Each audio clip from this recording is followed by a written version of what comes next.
यानंतरची एक महत्त्वाची बातमी बघूया। रत्नागिरी जिल्ह्यातल्या दापोली उन्हवरे गावातील गरम पाण्याचे झरे असलेल्या गावाला पर्यटनाचा क दर्जा देण्यात आलेला आहे। पर्यटन स्थळाची दुरावस्था झालेली आहे। गरम पाण्याच्या कुंडाला भेट देण्यासाठी दरवर्षी लाखो पर्यटक येत असतात, परंतु पायाभूत सुविधांचा अभाव असल्याने पर्यटकांची इथं आल्यावर कुचंबणा होतीये। या ठिकाणच्या स्थितीचा आढावा घेतलाय आमचे प्रतिनिधी शिवाजी गोरे यांनी। उन्हवरे गावात निसर्गाचा चमत्कार म्हणजे गरम पाण्याचे झरे आपल्याला पाहायला मिळतात। या परिसरामध्ये मोठ्या प्रमाणात गरम पाण्याचे झरे पाहायला मिळतात। या गावाला क दर्जा पर्यटनाचा देण्यात आलेला आहे। या ठिकाणी पर्यटन विकास होणं गरजेचं आहे। आपण पाहतोय इथे मोठ्या प्रमाणामध्ये दुरावस्था झालेली आहे।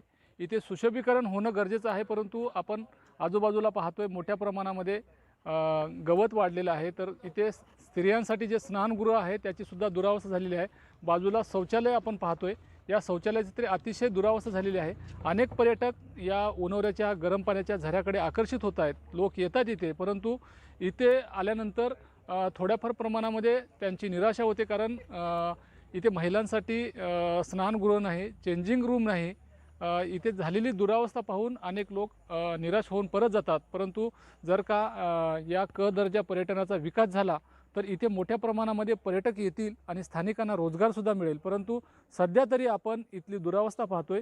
इथला परिसर सुशोभित होणं गरजेचं आहे, परंतु पर्यटन विभागाचं याकडे पूर्णपणे दुर्लक्ष झालंय। शिवाजी गोरे, न्यूज 18 लोकमत, उन्हवरे, रत्नागिरी।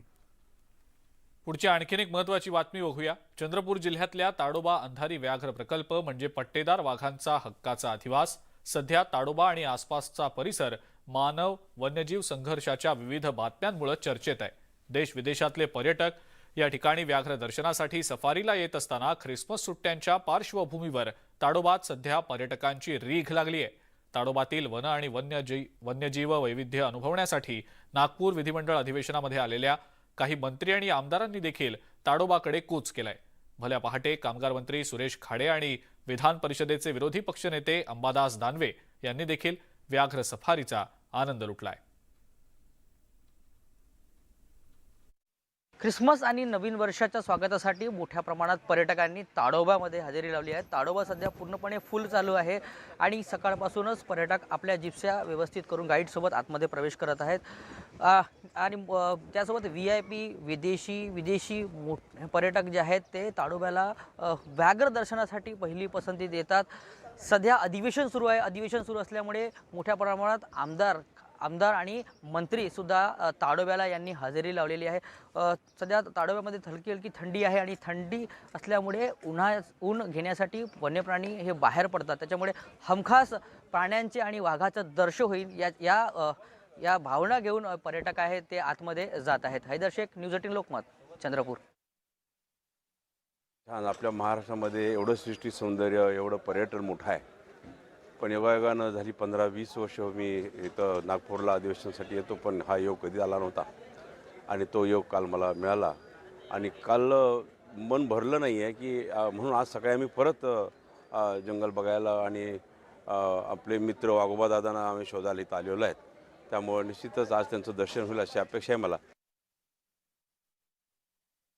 प्रत्येकाला असं वाटतं टायगरचं दर्शन इथं व्हावंच। मागच्या वेळेस माझं झालेलं आहे, आजही होईल असं मला वाटतं, परंतु या ठिकाणी आणखी बऱ्याच गोष्टी करण्याची आवश्यकता आहे। मोठ्या प्रमाणावर पर्यटक येतात आणि खऱ्या अर्थानं आपल्या हिंदुस्थानामध्ये सगळ्यात जास्त वाघ आहेत, टायगर आहेत असं आहेच। याच्यात आणखी वृद्धी होण्याची आवश्यकता आहे।